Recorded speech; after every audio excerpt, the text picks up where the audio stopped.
Would you counsel someone preparing for enlightenment to remove responsibilities and things that they're involved with in life? Depends what those responsibilities were.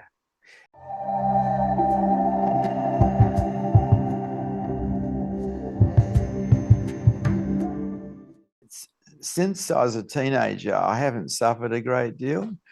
That was because I removed victim orientated thinking completely out of my life, and I removed worry out of my life. When I was 19, I just refused to honor them. Same. And that's the cause of most suffering of human beings, victim orientated thinking and worry. Yeah. When I was 20, I dropped out of university to go start my first business. And Mm.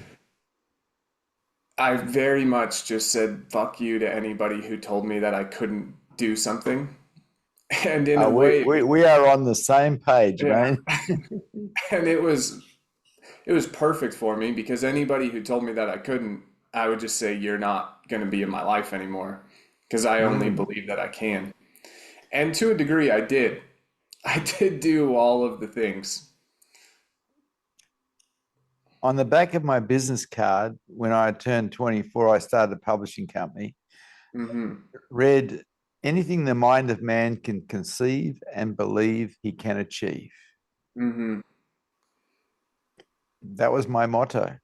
That's what Yeah. I lived by. Yeah, me too. I thought it was impossible that if I could see something in my head that it couldn't be real. And I would say to people all the time, somebody had to think about the skyscrapers, somebody had to imagine the bridges. And Yeah. yeah. Can't lives on Won't Street.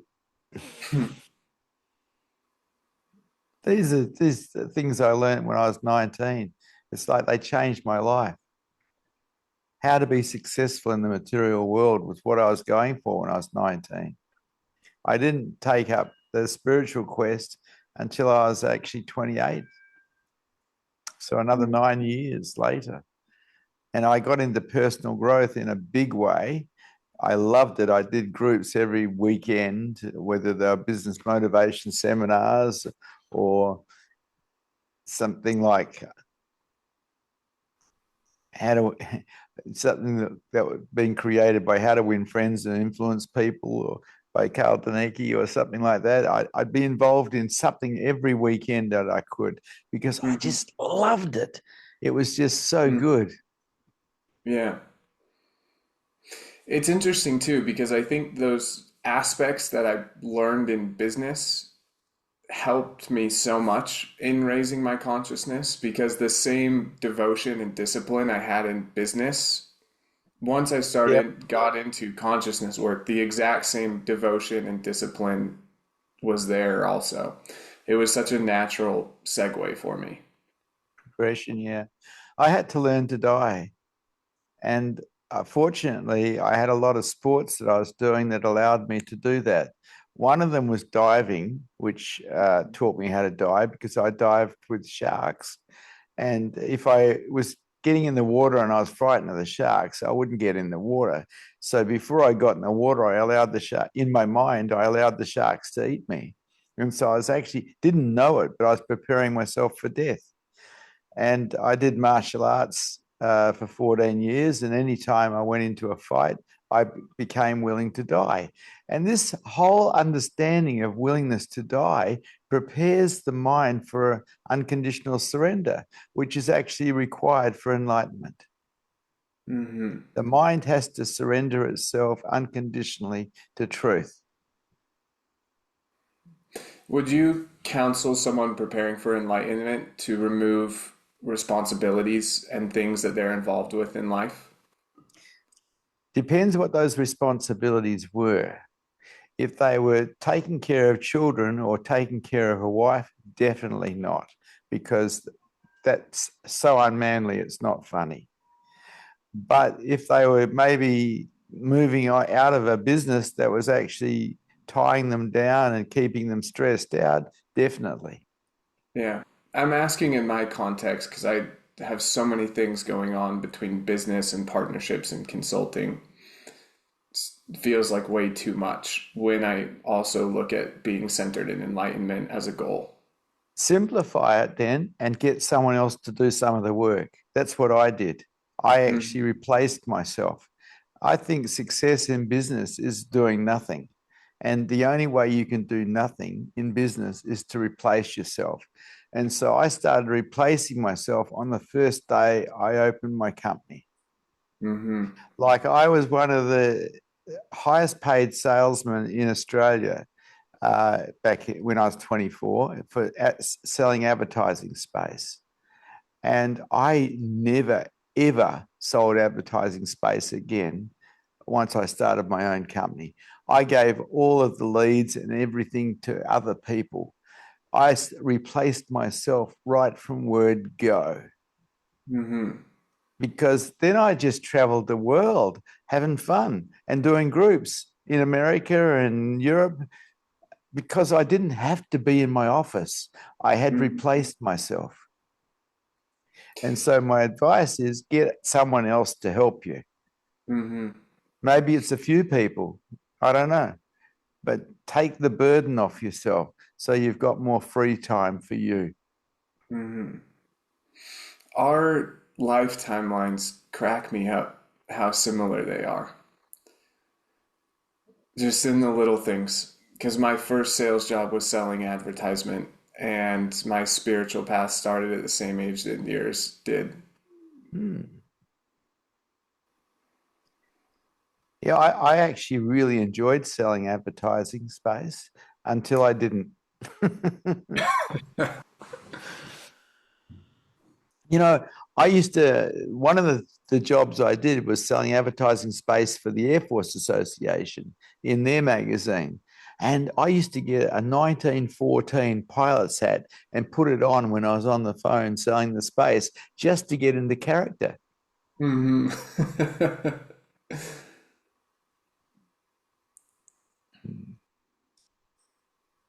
Then again, there was easy, very easy ones like the Waterside Workers Union. You'd ring people up and say, I'm ringing up and representing the Waterside Workers Union, and we've got our journal that we're putting out. We'd like some help with it. And they'd be only too happy to help because they didn't want to strike. that was a that was a very easy sell.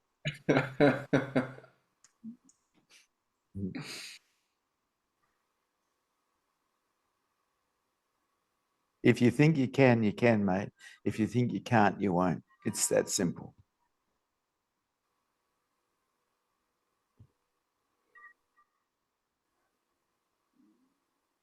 Whatever you want to do, you can do.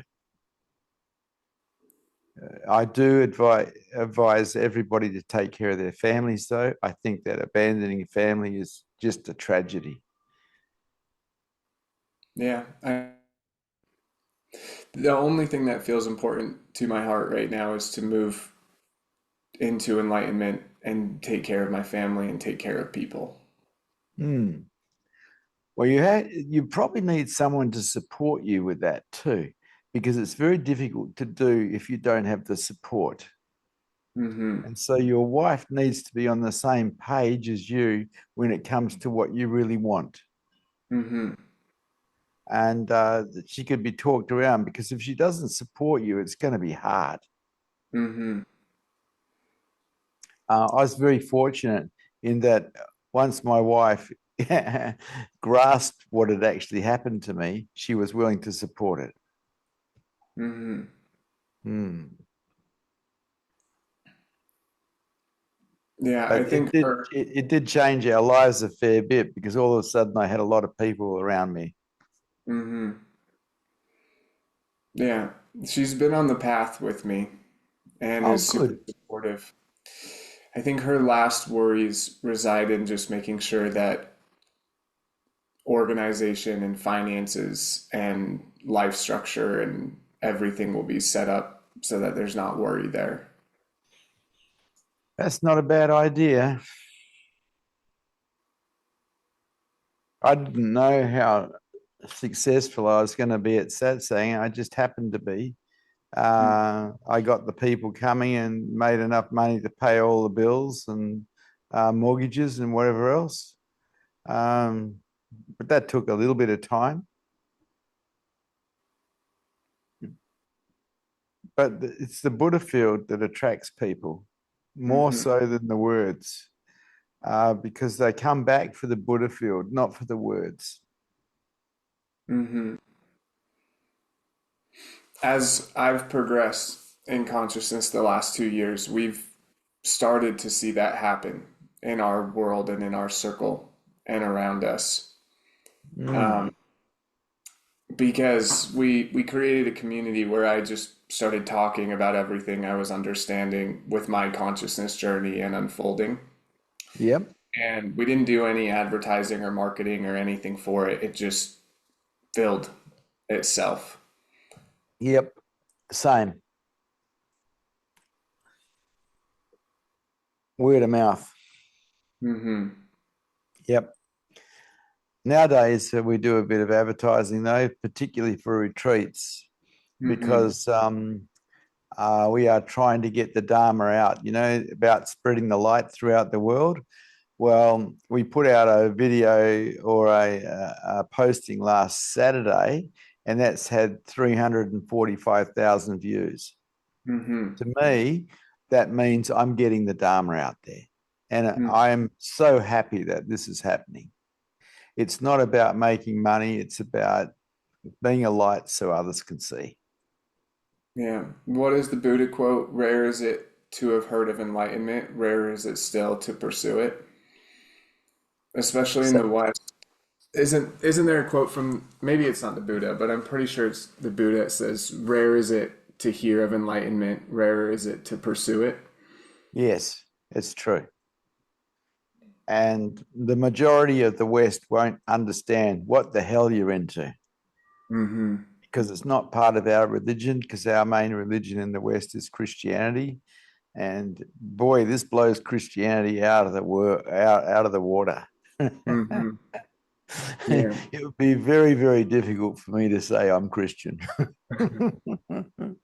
I actually grew up Mormon and knocked on doors for 2 years as a missionary, Oh, well spreading the done. good word. Well done. Yeah, spreading the light, mate. Yeah. That's a tough call. Mm-hmm. How do you understand karma in someone's spiritual path of consciousness? Well, Jesus put it this way: do unto others as you'd have others do unto you. He didn't tell you the reason for that, but the reason is karma. Whatever you do in this world will come back to you. And so my understanding of karma is I see it energetically. Whatever I do in the world comes back. And so the best thing to do is serve hard, because then you've got nothing but love coming back. Mm-hmm.